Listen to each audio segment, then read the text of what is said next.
Welcome to This Explainer. Right up front, I want you to take a moment and think about a very specific kind of exhaustion. You know the one. It's not the physical tiredness you feel after a long run, and it's certainly not the satisfying fatigue of a hard day's work.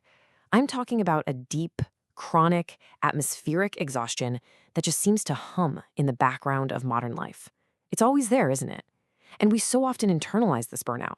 We tell ourselves, oh, I'm just not managing my time well enough, or I'm not practicing enough self care, or I just need to be more disciplined. We treat it as a personal failure. But today, we are going to look at the actual physical blueprints of our world to uncover a radically different truth. We're going to explore how this profound exhaustion is actually an architectural and spatial tragedy.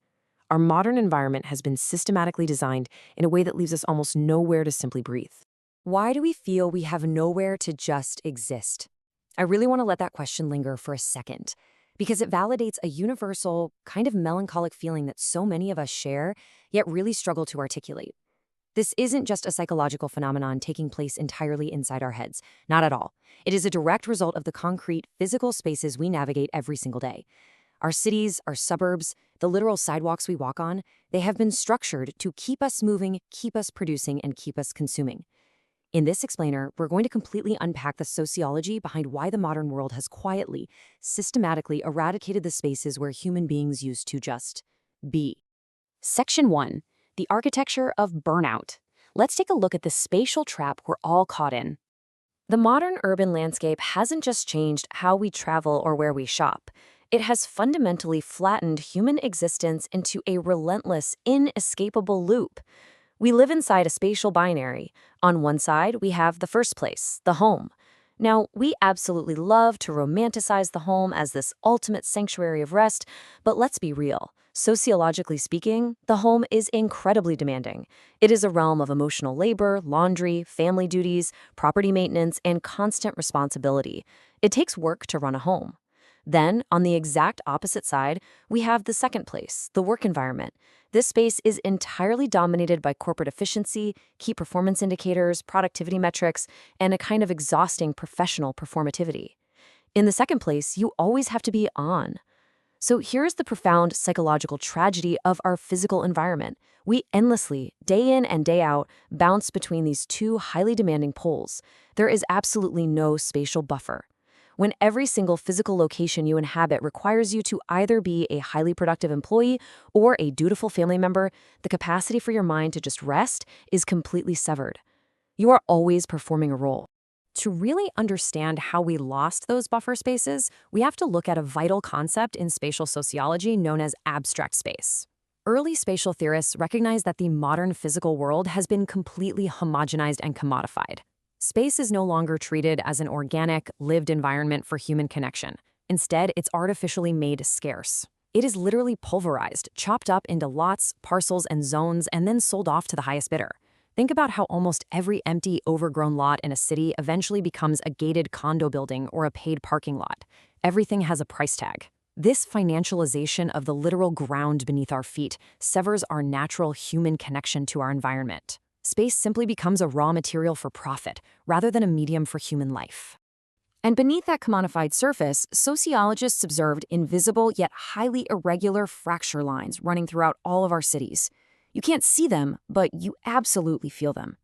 These lines meticulously separate us. They create isolated zones where people are systematically reduced to their lowest common denominator, either as workers generating surplus value for a company or as consumers spending their wages in a store.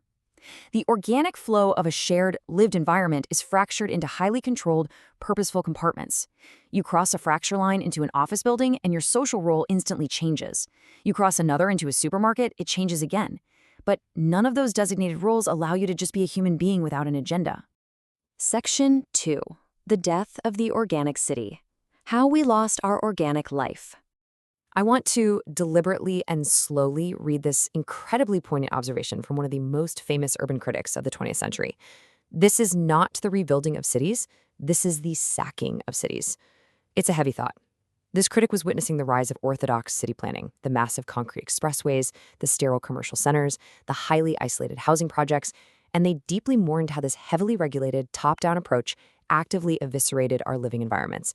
It wasn't progress, even if it was sold to us that way. It was a structural assault on the informal, messy, human-scale spaces that actually make daily life bearable.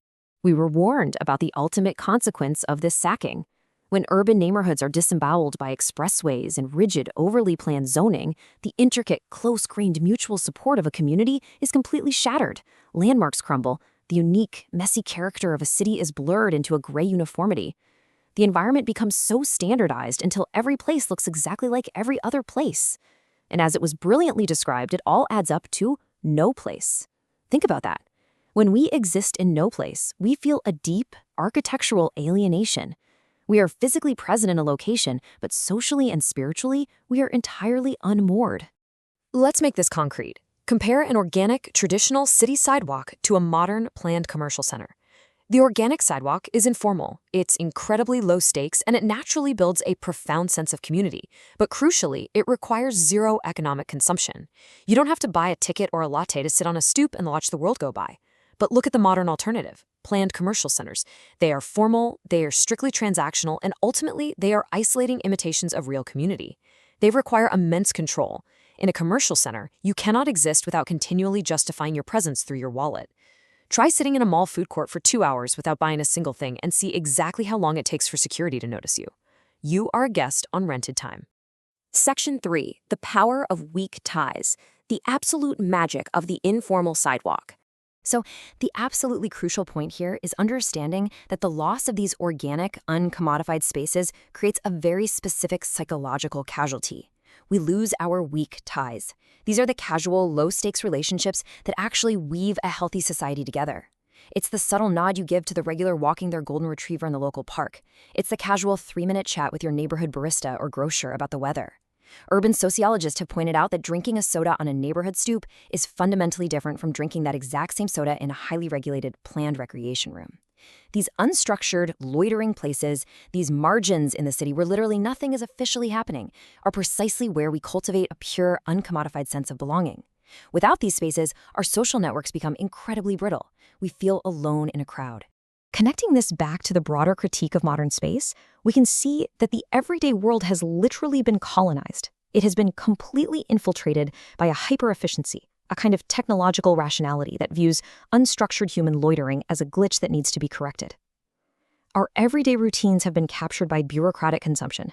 The spaces where we used to interact as mere equals, strangers sharing a passing moment in the shade of a tree, have been paved over and replaced by spaces where we only ever interact as buyer and seller, or manager and employee. Section 4. Discovering the third place. A lived space of radical openness. Now, there is a conceptual and physical way out of this exhausting binary trap. To escape the relentless pendulum swinging between the domestic duties of the first place and the corporate productivity of the second place, we absolutely must discover the third place. So what is a true third place? Borrowing from foundational spatial theorists, a third space is not just a trendy aesthetic cafe with exposed brick where you still have to buy a $7 artisanal latte just to earn the right to sit down for 15 minutes. That's not it. A true third space is a lived space of radical openness. It is highly accessible, fiercely egalitarian, and entirely non-transactional. It is a spatial buffer requiring absolutely zero economic performance or consumption from you. In a genuine third space, your professional identity, your bank account, and your social status are entirely stripped away. You are finally, wonderfully, allowed to just exist. Spatial sociology captures the immense political and social power of these spaces with a French phrase, le droit à la différence, the right to be different. In a hyper-commodified world that desperately wants to homogenize us into predictable consumers and obedient, quiet workers, simply existing in a non-commercial space is a profound act of resistance. The third space is where we exercise our right to difference. It's our right to be beautifully human, completely flawed, and totally unproductive, without being penalized or pushed to the absolute margins of the city. And this brings us to a deeply human struggle, beautifully conceptualized in sociology as the right to the city. Now, this isn't just about showing up to a town hall and fighting for slightly better zoning laws. It is an overarching existential struggle against alienated concrete urban landscapes. The right to the city is the collective demand to reclaim the spaces of everyday life from corporate interests.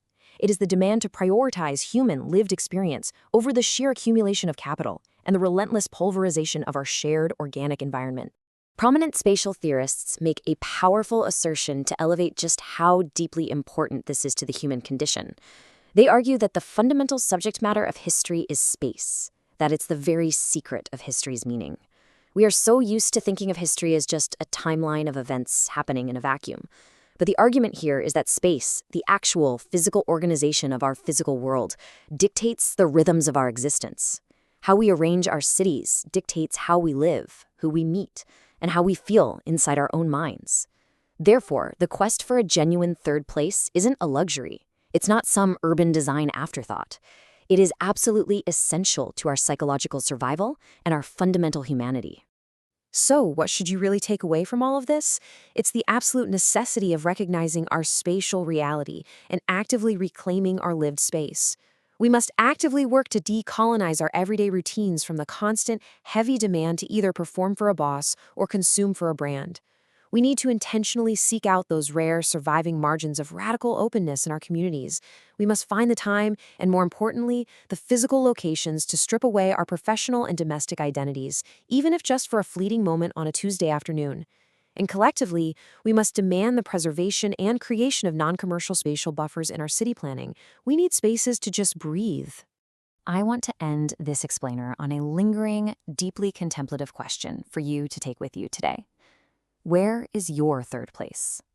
Look at your own city. Look at your own neighborhood and the streets of your own daily commute. Where are you actually allowed to simply be without spending a dime and without fulfilling a duty to anyone? If you can't find one, please know that you are not alone, and it is not your fault. It is the architecture of modern burnout. But recognizing that absence in the concrete around you is the very first step toward reclaiming the space we all so desperately need. Thank you for joining me for this explainer. Keep questioning the spaces around you.